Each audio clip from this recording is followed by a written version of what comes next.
Vamos fazer o seguinte, vamos botar uma música, enquanto a gente liga pro secretário e ligamos pro Rogério. Alô? Alô? Oi, quem fala? Aqui quem fala é a Cecília. Cecília da onde?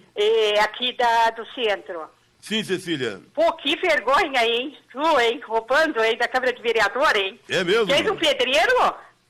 Eu me admirei, a rádio estar contigo, ladrão. Tá bem. Tu Tá gosta bom. de botar ladrão na cadeia? Tu Tá bem, então, pode cortar. Eu vou dizer o seguinte, esse assunto eu não vou tratar aqui no ar, não vou tratar disso, porque eu estou aguardando. Quando eu for chamado no Ministério Público, primeiro que eu não sou pedreiro, eu não sou construtor de obras, né? Quando eu assumi a presidência da Câmara, o contrato já estava em andamento e eu não estou tocando neste assunto para não atrapalhar as investigações. E também não vou aceitar provocações de pessoas que não gostam de mim. Quando eu for chamado, eu irei responder.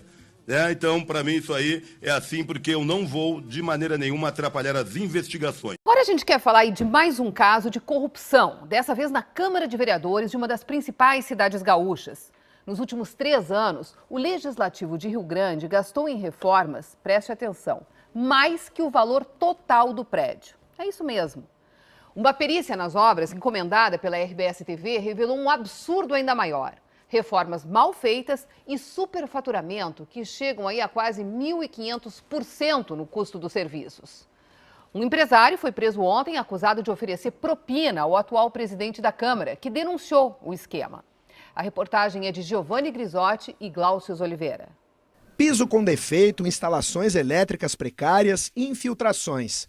Depois de reformas que custaram mais de 2 milhões de reais em 3 anos, a Câmara de Vereadores de Rio Grande está assim.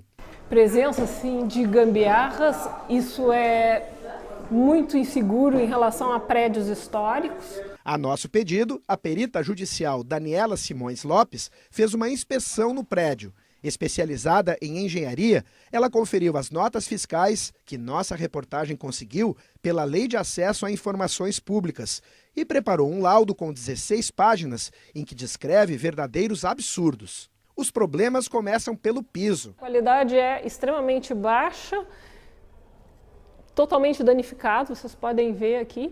Conferindo a documentação oficial da Câmara, a perita descobriu que no ano passado foram pagos R$ 340 a hora de trabalho para um servente de obras e R$ 320 a hora para um auxiliar de eletricista, quase 1.500% acima do valor de mercado.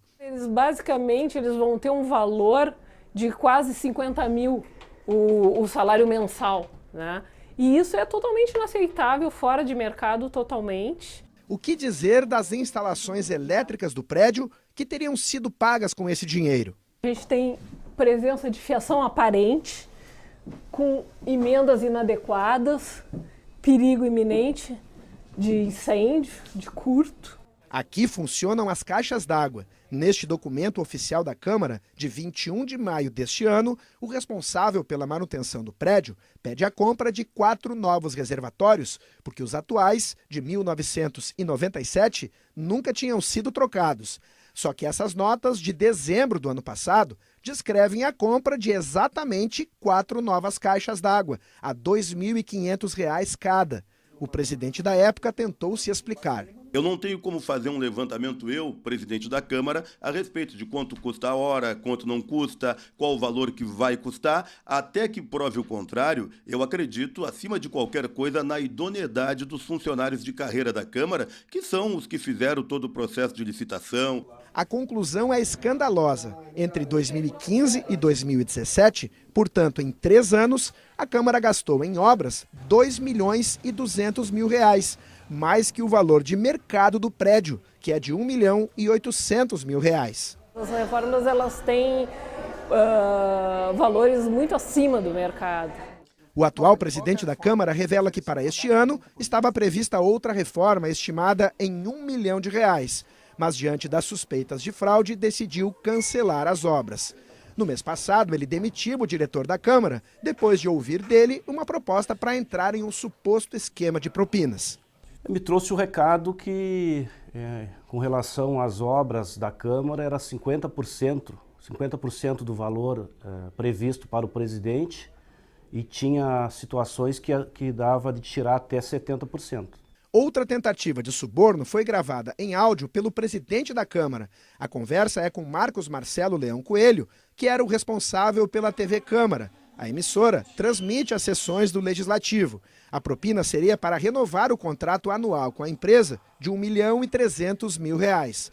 Na gravação, Marcelo diz que o valor do suborno já estaria incluído no contrato. O nosso contrato da TV tem ele montado justamente para poder ajudar. Tem um troço, é montado para sobrar, para poder ajudar os amigos. Estou sendo bem curto, bem grosso para ti. Preciso que tu me ajude. A propina ofertada ao vereador seria de R$ 30.000 por mês, segundo esta testemunha, que prestou depoimento ao Ministério Público. Ela teria sido procurada pelo empresário para intermediar as conversas com o presidente. A proposta foi uma proposta de R$ 30.000, sendo que seria R$ 20.000 para o presidente pela renovação do contrato e 10 mil mensais para mim passar o recado. O presidente recusou a oferta e denunciou o caso ao Ministério Público. Ontem, o empresário, que era o responsável pela TV Câmara, foi preso pela Promotoria de Justiça de Rio Grande. O que aconteceu mais recentemente é que houve a juntada de outras provas, fez a aferição de outras provas, né, de que o contrato de fato era montado com sobrepreço para que se pudesse oferecer vantagens a agentes públicos. É um absurdo, né? Em depoimento, o promotor aí, o empresário negou o envolvimento dele nesse esquema e também não quis ouvir a conversa que foi gravada pelo presidente da Câmara. TV Creepy Una.